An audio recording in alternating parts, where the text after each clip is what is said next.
Right, you battlers, you know what it is. JayDevin back at it with another Go Battle League Great League video. Battlers! So, I tweeted out the other day, or last week, I'm not exactly sure, but basically saying I'm still obsessed with Zapdos. I want to develop some different lines around Zapdos. Would you rather see me, bring Zapdos as a lead or use him as a swap? And most people say he's best as a lead. I really don't know yet, because what I was working on is going to be the swap team. And gratefully enough, we did end up getting a 5-0. I actually used this specific comp, these three, in a few different sets. But this is the first time I actually used it specifically like this and this strategy. Now, the team's kind of weird from what you can see. It's kind of a wacky comp. It obviously has some holes.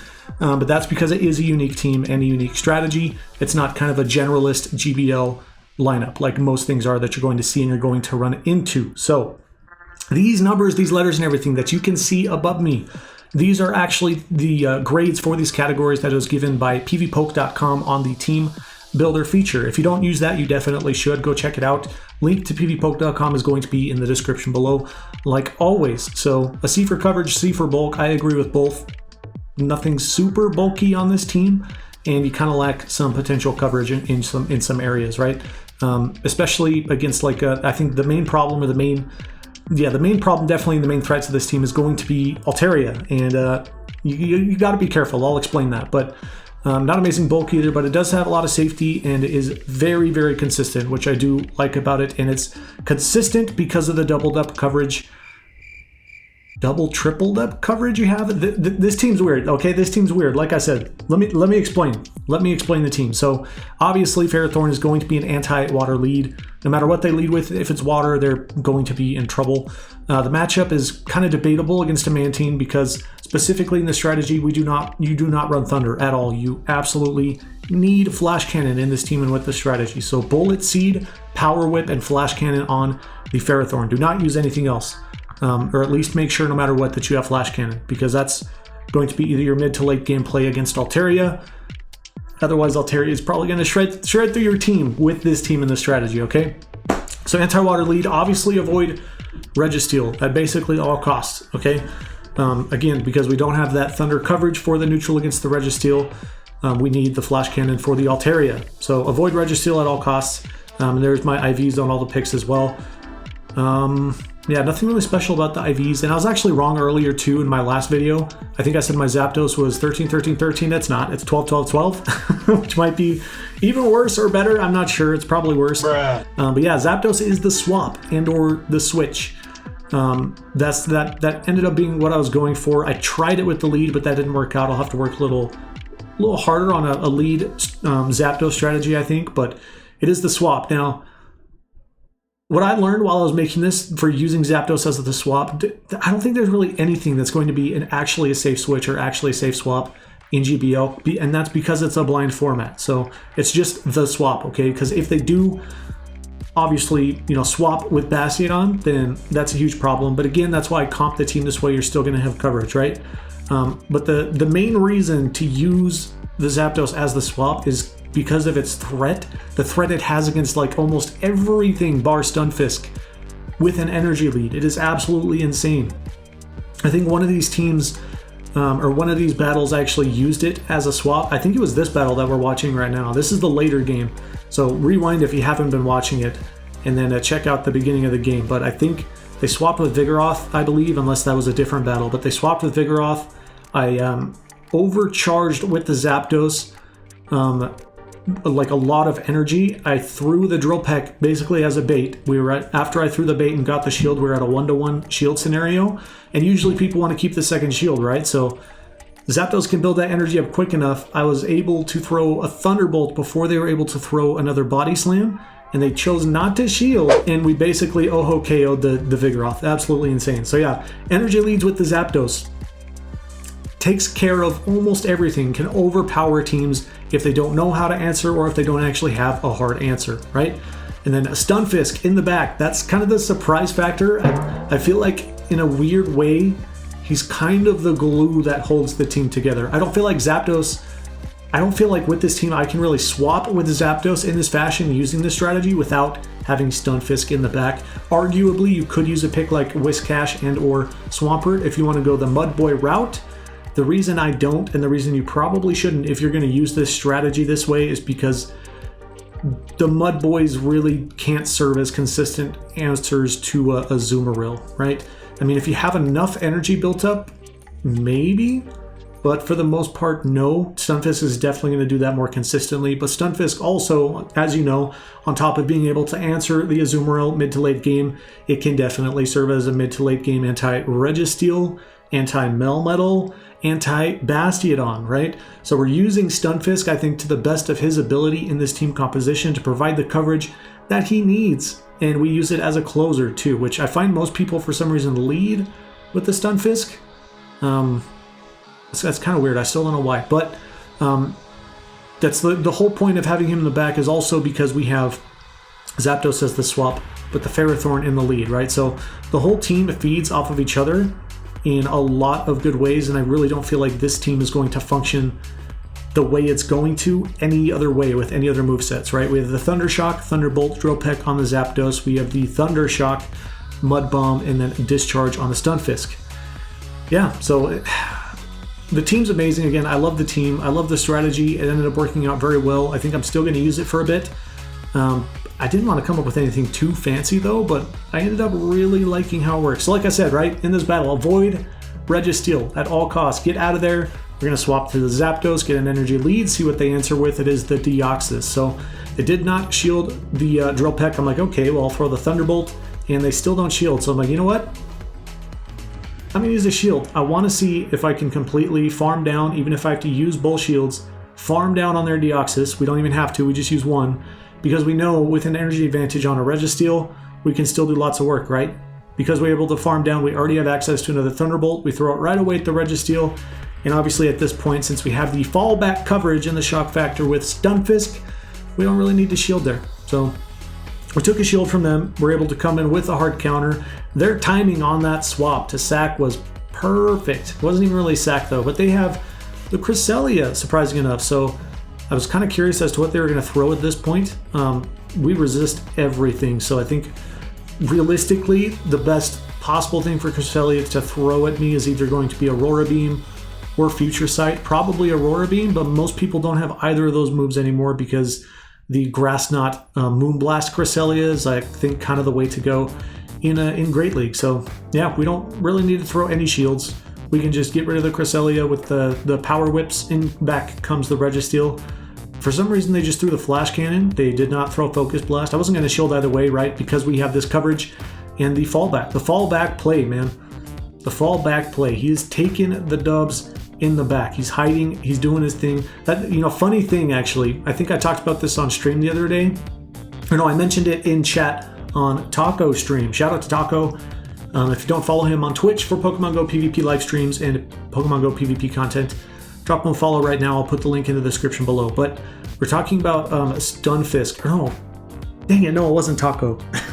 I'll still put Taco's link. It was Alfindeol. It was Alfindeol's chat that I was in. The same thing. I'll give him a follow. I'll put the link in the description below. But everyone's arguing, like, you know, is Stunfisk a mud boy? Or was it edible? That was the thing. Is a Stunfisk considered, like, you know, could it be an edible Pokemon? Pretty much everybody's saying no, but I said yes because Stunfisk is based off of an actual fish in real life that is edible. It's considered a delicacy somewhere in the world. I don't remember where. Somewhere it's considered a delicacy. But that's the thing. Stunfisk was, what's the name of the fish again? I forget. It's the fish that hides, like, kind of, you know, on the floor. And on the floor of the ocean, and you can see it's really creepy looking, but all you can see is it's little eyes, and it has poison stingers, and actually it has it literally can, like, electrocute things. I think that's how it catches its prey. It's kind of like, I think, one of those opportunistic predators, I want to say. What is the name? What's the name of that fish? I can't remember. I'll throw it up on screen. I can't remember right now while I'm recording. But yeah, it's based off of that. So if you were wondering, I guess, just in case, Stunfisk is considered an edible Pokemon. Bruh. I guess so. More people with Dazzling Gleam on the Altaria. I still don't know why people are running the Dazzle. They're trying to razzle-dazzle me. Yeah, not an ideal situation to be matched up against the Altaria. This is one of those situations where having Dragon Pulse would have been much better for them, but hey, that's okay. They want that coverage for, you know, the Sableye, the Umbreon, etc. Flash Cannon, yeah, I didn't really need to shield that, but really there's no reason for me not to shield it at this point, because it's basically a locked-in W. You know, even if they happen to take out my Zapdos at this point with the Registeel somehow, I'm going to be able to still close by farming down with the Stunfisk before I throw anything. And well, it ended right there anyway. So GG's trainer. I don't know if that was Battle 5 yet, was it? Yeah, it definitely was. That was Battle 5. So yep, there it is. As you can see, here we go. 5-0 with this double electric team that still has Zapdos. I do think what I want to do next is develop a team or a strategy specifically around leading with the Zapdos. I feel like it's going to be a little more difficult, but I'm going to put my heart, my mind, and my willpower to it, and we will make it happen. And that is going to be, I was going to say it's going to be the next upload, but you know what? No, it's probably not going to end up being the next upload, to be honest with you. I think what we might end up doing next is a team video that I already had before I even did this set. I'm really far behind in terms of content and what I want to put out. I'm sorry. I know I've been, you know, slacking. I said I wanted to be consistent and I just haven't been. I apologize. That's my fault. I just need to get better at it. But I also wanted to put together kind of a more of a format rather than, you know, just this like it was before. And something very, very exciting did finally happen for me that I've been waiting for a very long time. Actually missed out on it for the Bronzor Spotlight Hour.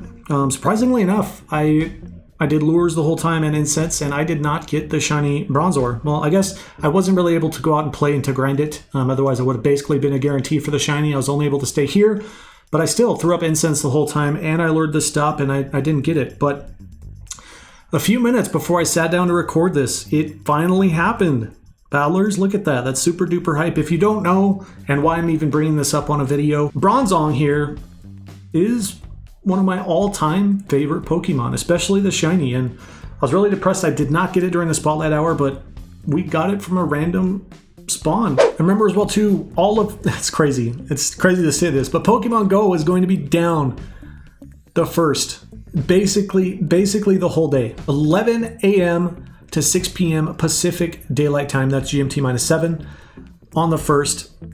It's going to be down. That's absolutely nuts. Again, I'm not exactly sure about what they're doing or what's going on, why it's going to be down. Just remember that it is. And this does look pretty exciting. Zekrom is set to debut in June. Trainers, here what you can look forward to during the month of June. June Research Breakthrough Encounter. Trapinch apparently is going to be the Research Breakthrough Encounter with bonus candies. I feel like that's lame. I'm sorry. I'm not excited about that. I really doubt anybody's excited about that. But I guess, you know, there is a shiny chance for those who don't have the shiny, so you can always look forward to that. But let's see here. Okay, here we go. This is what I want to look at. Zekrom makes its electrifying Pokemon Go debut. Starting Tuesday, June 16th, 2020 at 1 p.m. Pacific Daylight Time, GMT -7. So 16th, going to be about halfway through the month. Zekrom, the deep black Pokemon will be waiting for you in challenge in 5-star raids. In addition, there will be raid hour events featuring Zekrom every Wednesday while it's in 5-star raids. So Wednesday, June 17th, 6 to 7, 24th, and July 1st are going to be Zekrom raid hours. Be sure to have your remote raid passes stocked and ground, ice, dragon, and fairy type Pokemon ready for battle. And then yeah, you probably have already seen this. You probably already have your plans. I'm definitely going to be doing it. Community Day for 2020, going to be from home. That is pretty crazy. Honestly, I'm still not exactly sure what I think about it. We'll just have to see, you know, but at least we are going to have one. They could just as easily not even have it and then nobody has a community day because of Rona. Anyway, battlers, that is it for the video. So please let me know what you think about the team in the comments below. If you'd like to try this team, I definitely do recommend it. But again, make sure that you have Flash Cannon and Power Whip and Bullet Seed on your Ferrothorn, Thunder Shock, Drill Peck, and Thunderbolt on the Zapdos, and then the Stunfisk with Thunder Shock, Discharge, and Magnet, or not Magnet Bomb, Thunder Shock. I was thinking of Magneton. Thunder Shock, Discharge, and then Mud Bomb. Now, you might be able to get away with using Mud Shot on your Stunfisk, but I specifically went with Thunder Shock, and I still recommend Thunder Shock because, you know, if let's say they get rid of your Ferrothorn and they happen to have an Azumarill and your Zapdos is very, very, very low, the Thunder Shock versus a Mud Shot could literally end up being game changing. Okay, but also because Altaria is already a problem with this team, if you go Mudshot, it just makes Altaria even that much more of a liability, and also potentially Skarmory, right?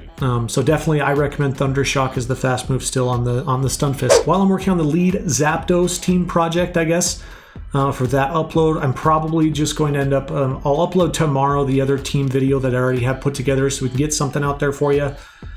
And the last thing before we end this video, before we jump off and we say goodbye, I am considering, I used to do it, I really don't anymore, but I'm considering featuring community videos and community battles on the channel as a way to more consistently entertain everybody rather than just my content and my battles and whatnot. So please let me know what your opinion is on that as well in the comments below. Basically, you can just say yes or no, or you can type Y or N in the comments below. I'm going to keep an eye out for a community post as well. I'm going to put one there, and then you can go ahead and cast your vote. If for whatever reason that doesn't work out, I'll throw it on Twitter. Yeah, again, that's it for the video. It's over. So as always, battlers, thank you very much for watching. Subscribe if you feel my vibe. Power up, punch the notification bell for all that PvP content. That's it for this video. We'll see you in the next video. Have a good freaking day.